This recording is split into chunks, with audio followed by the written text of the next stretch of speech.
and welcome back to The Stage Door, presented by Canberra Arts right here in Corner Brook on Rogers TV. This week, I'm here with the folks from Man of the Year, Artistic Fraud's touring performance. Really excited to welcome you all to The Stage Door. So Andrew, Jerry, and Robert are all here to share a little bit about Man of the Year. And of course, 1 year ago, some of the folks here were involved in the workshopping of this show. So it's really exciting to welcome you back so soon after that part of the process for those who are coming back. And of course, Andrew, you kind of joined in with this iteration of it. So welcome to The Stage Door, folks. Thanks. Thank you. So we'll start by, Robert, I'll direct a question to you. Of course, Robert, you're the playwright of this and have been playwright of many projects through the years. So many. Too many. Corner Brook is like enough already. Yes, there's more to come. So where did that journey begin for you as a writer of theater? Sure. My company, Artistic Fraud, we've been around for about 30 years now, and I create a lot of shows with Ian Locke, who's the director of all the work, and we trade off ideas. We go for a walk and we talk about things that we could build shows about. Jill's husband, Don Ellis, plays in Sean Panting's band, and she was at the Ship Inn in St. John's one night watching the band play and texted me this idea, as she has them, we should make a musical about Sean Panting's music. And I thought it was a crazy idea. I didn't understand where that was coming from at first, and it's weird that I didn't understand because I've known Sean's music and Sean for a very long time. But the next morning, it kind of still sat me a little bit, so I went and started listening to all the songs, and very quickly, it's like, oh, there's a story here, actually. Sean's songs are all so deeply personal, and they're this kind of like hypercritical lens on his own life as a father, as a partner, a life partner, as an artist, very hypercritical of himself and very funny. And I thought, what would a story, a fictional story around someone that is actually all of the things that Sean sometimes thinks he is, but he isn't, what would that guy look like? And thus emerged the fictional Dominic Porter, the subject matter of this musical. Yeah, well, I think, it's certainly an interesting character study, and to extrapolate that. So in your process, obviously this has been in development for some time. So I think for a lot of the people watching, they may not, I always say on this show, because we get to dive into the process, that what you see is the tip of an iceberg. And very much there's just so much under it. Even more so for something that is from development, from kind of roots of that night out for Jill to then listening, having that seed of an idea, and then creating a full-length musical. It's like 4 years.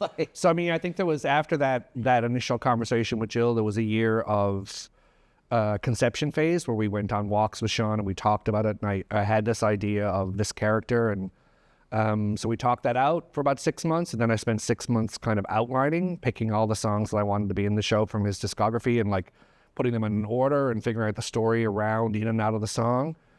And then about 2 years ago, the scripting started, and then we had a big workshop on the text that Andrew was actually a part of in St. John's 2 years ago.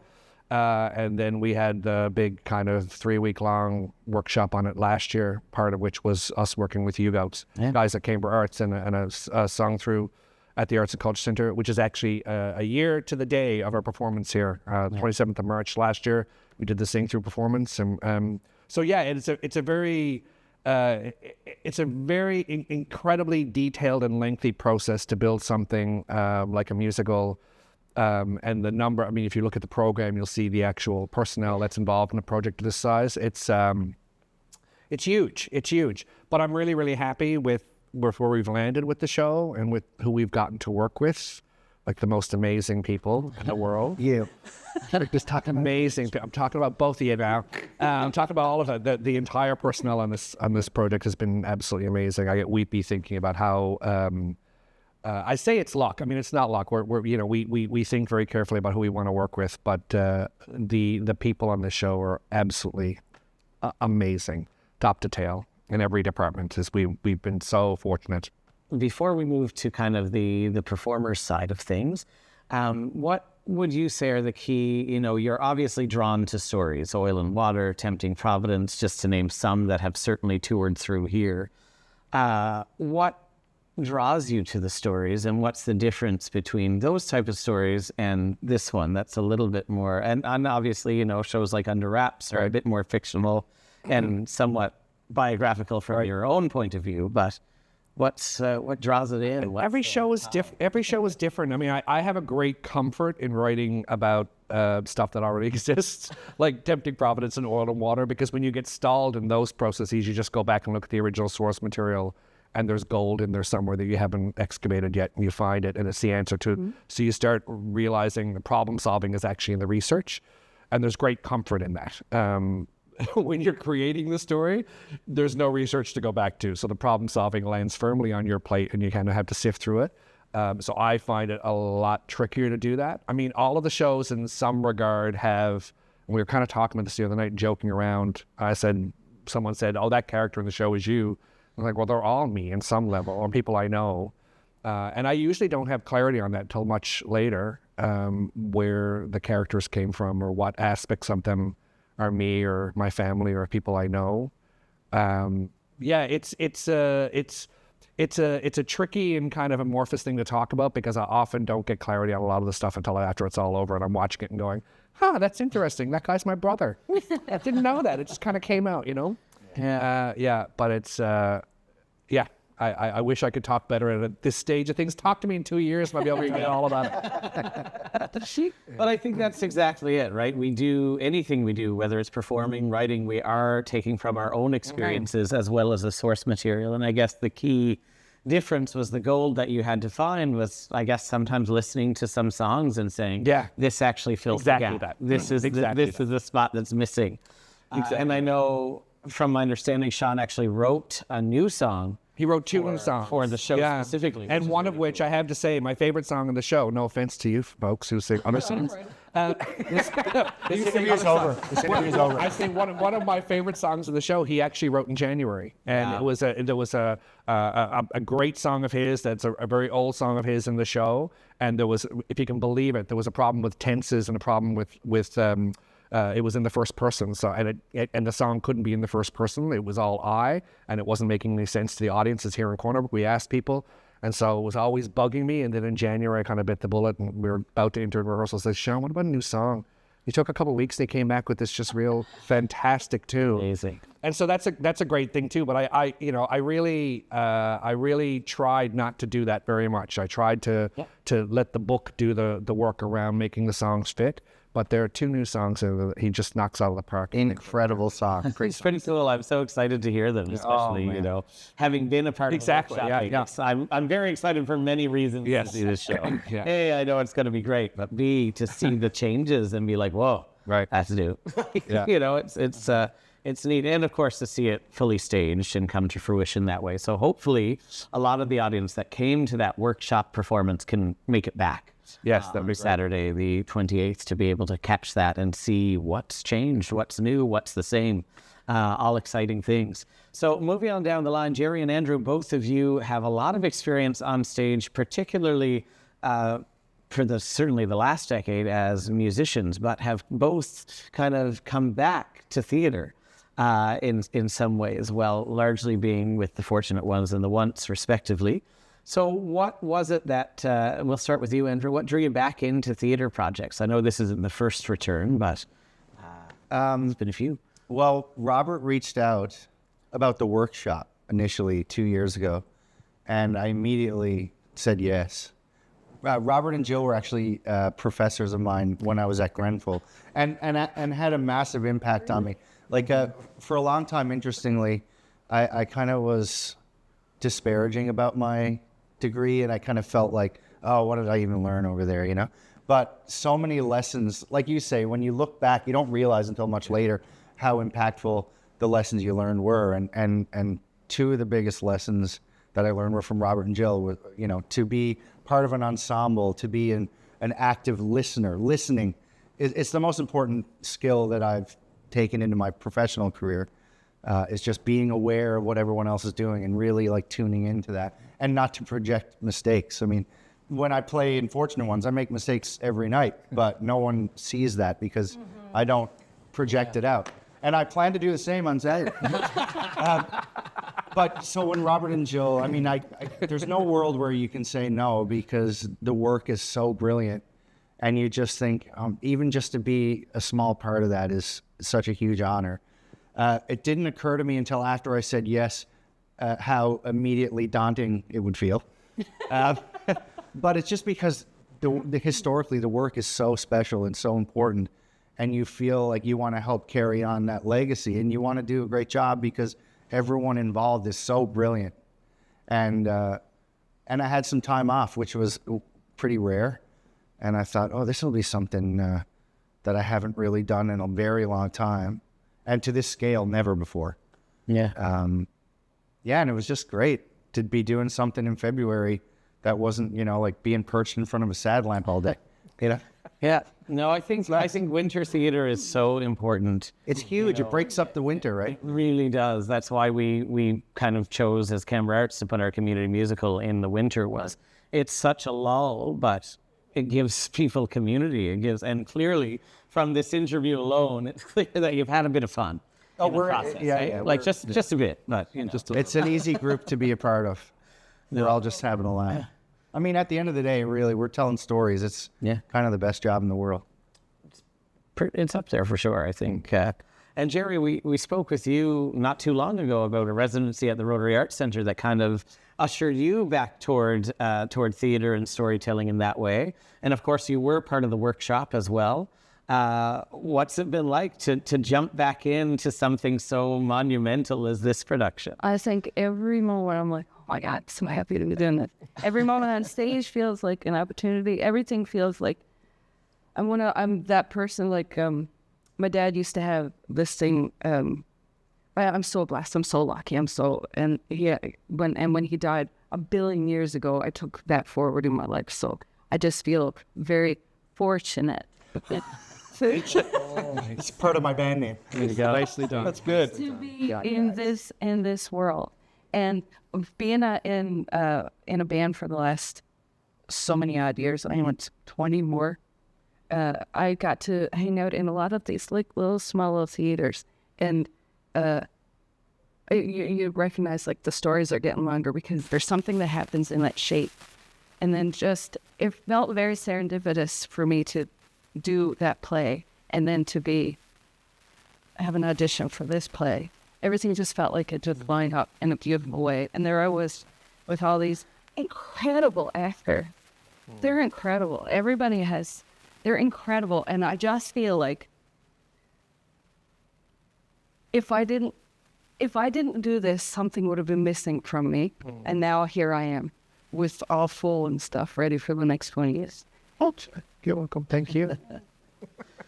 And I think it's neat. You get to share the stage with a couple other musicians that are also not only on the stage but in bands. I mean, Phil Churchill, of course, who is in your band and your life. And partners in many senses, also taking to the stage again. And of course, Sean is in the show. So what has that been like? Kind of a question for everybody, to not only have Sean as part of the process, but to have Sean right there as it's coming to life. I guess it allowed some flexibility to a certain point, and then things had to lock in for rehearsals to thrive through. When I first, there's one thing in the whole show that I get to sit and stare at Sean. And it's so fast. Is that creepy? Don't tell him. No, not at all. He's often I think this is unintentional, but he's often really well lit in the band. Like when you look back through where the band sits, he's often lit, and I do like watch him some nights, kind of watching the show and what he must think of it all. Because he wrote these songs about things in his life that are so important, and we've taken them out of context. We've changed the kind. He's been so generous and so wonderful with all of that. But there was a really beautiful moment, several beautiful moments in St. John's. But one night in particular, I think it was opening night, and I won't give away what the moment was, but where there's an intro to the song and people kind of felt the song coming and recognized the song. And there was this outpouring of audible love for the song and for Sean in that moment. And it was just like chills. It was beautiful to kind of what he must be thinking up there in the band, watching this song that he usually plays with just him and a guitar on stage by himself, have this mechanism of 20 plus people around it in front of this big crowd. It was, it's always lovely to see. It's exciting. And I think it is recalling back to the workshop. There were moments for all of us as singers, when we're sitting there and we had a clear view of everything, particularly the band and particularly Sean. And sometimes that man just exuded joy at hearing the choir come in on those songs. And he has joy. Really neat. His whole body. Yeah, you feel joy pouring out. It's wild. Yeah. The first time I heard Sean ever, my mom was driving me across from St. John's to start at Grenfell. And I remember hearing, it was Gas Station Sandwich.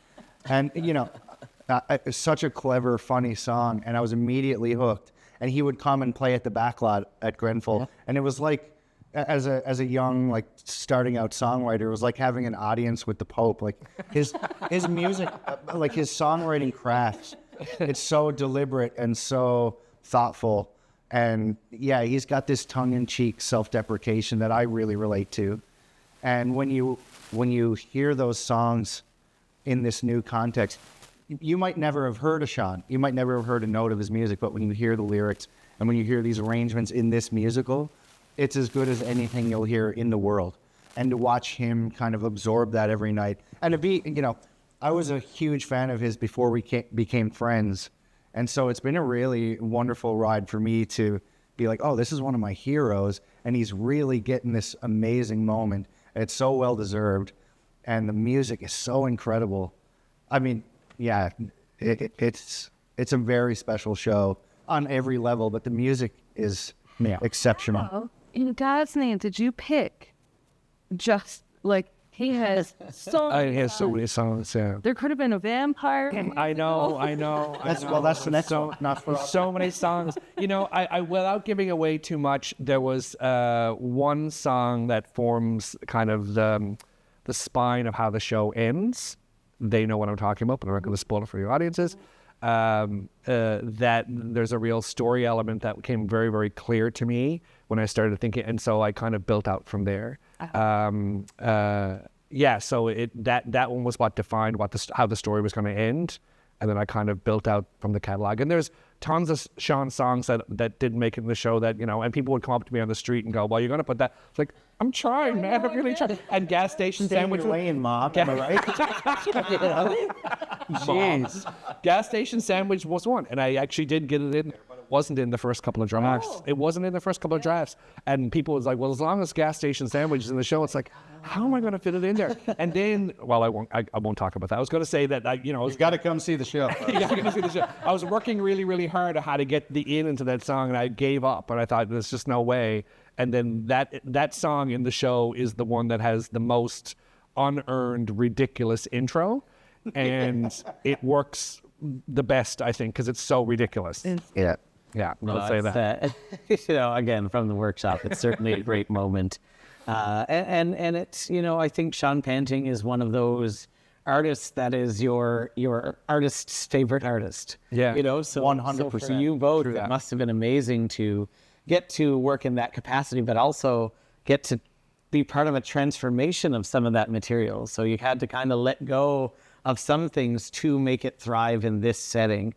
And of course, we had a pretty solid team helping out with the music to get Bob Foster, who works with Jan Arden, has numerous music direction credits. He co-wrote Good Mother. Yeah, I mean, it's huge, this name. So if you're not sold yet, He wouldn't let me look him in the eye. It was crazy. Yeah. Wow. But I think, then to have these arrangements come to life out of Sean's compositions and lyrics to add the harmonies and the way that these stories are being told, with a band, with these, muses around, it's a really neat and exciting thing for audiences that know the music, but also for audiences that don't. And I think 100% that's the sign of a great jukebox musical. is that it has to walk that line. It has to be, for the people who know it, it's like, oh, yes. And for those that don't, it's like, I need to hear this.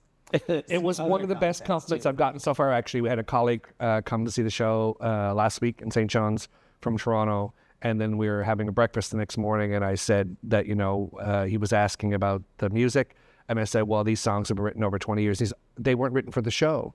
And I was like, no, the show was constructed around the songs. And he was like, oh, cool. And he did not pick up on that, which I thought was like, Wow. that's great. Yeah, because it was really hard, and all of us spent a lot of time trying to make that happen, that we create something around these incredible little nuggets of Sean's life and make it feel like he had crafted it the other way, that kind of illuminate lyrically what he's doing in a way that makes sense. And yeah. And you don't need to know who Sean Panting is at all. Not at all. The themes are they're very specific, but they're universal. I mean, and that's the greatest gift of songwriting, when you can have such an overarching theme be so specific, and the human nature of it all and the reality of it all. The story is so great. The writing is so great. It's like this perfect marriage of crucial parts. So, I mean, yeah, I've gotten to watch it every night. I was the understudy in St. John, and I'm watching it from the front of house every night. And it's just mind-blowing how perfect the marriage of all of these integral parts are. And you don't, like I say, you don't have to know. You can see yourself in these characters, and you know people that have gone through this, and it's quite heartbreaking. But in that heartbreak, there's so much humor and kindness and goodness, and the characters are so realized. The writing is incredible, and then you bring these fantastic actors who care so much about their characters, and it's like this beautiful. Yeah, it's incredible. To see it 10 times, it would feel different to you every time. Yeah. So I listen to it, I watch it every night as much as I can, and every night it's like, oh, I didn't even think about that before. It's wild. You that guy. And everyone's saying that the show on Saturday night is going to be the best one ever. That's The only one in Corner Brook is going to be the best one. Yeah. Robert said he's going to weep. Yes, So I'm weeping already. Weeping right now. Yeah. So it's certainly going to be a wonderful showing. It is one night only now. It's March 28th at the Arts and Culture Center.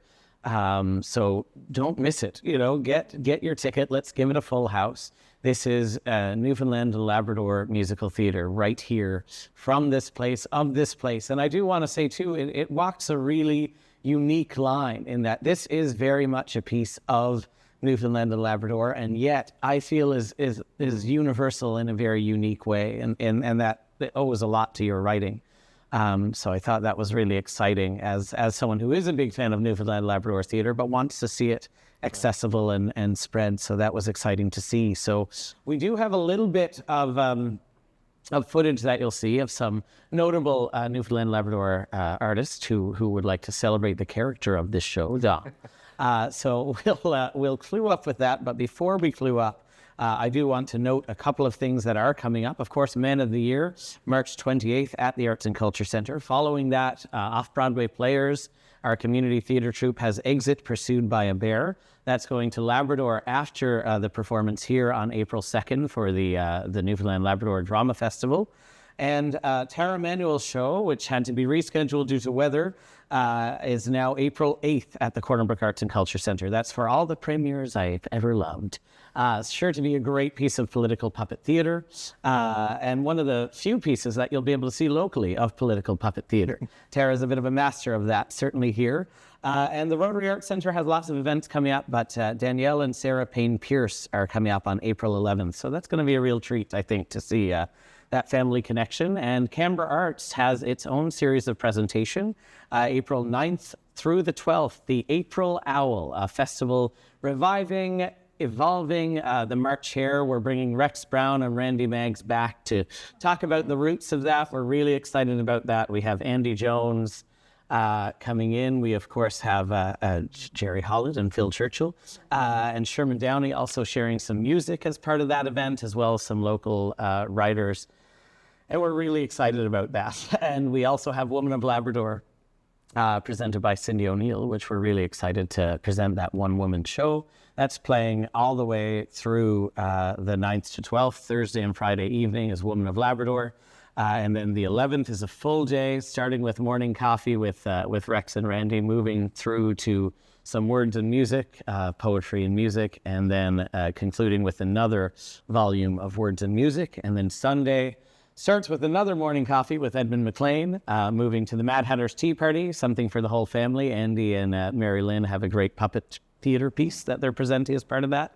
And we conclude with Edmund McLean's project, Aging is Forever Young, which will feature some community seniors or community progressing adults as they have identified themselves.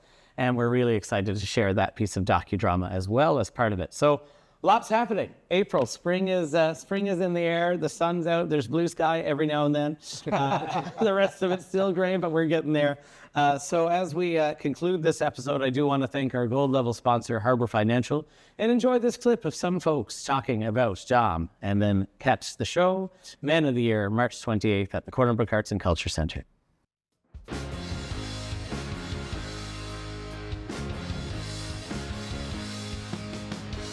Dominic Porter created one of the most iconic and enduring ketchup jingles of all time.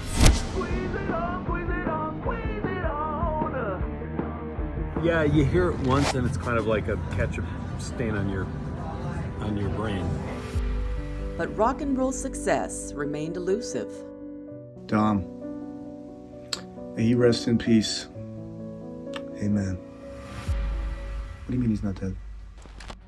I think fatherhood changed him. Yeah, changed directions and ran away. I think he left skid marks. Look, it's hard walking away from your wife, your family, your kids, but he made it look easy. Yeah, he owes me $400. But finally, rock and roll's most unsung legend is about to step into the spotlight for his breakthrough moment. Dominic Porter behind the guitar. Is he a good father? No. Is he a good husband? No. But is he a good man in his heart of hearts? Again, no. Dominic Porter's redemption is coming to a stage near you.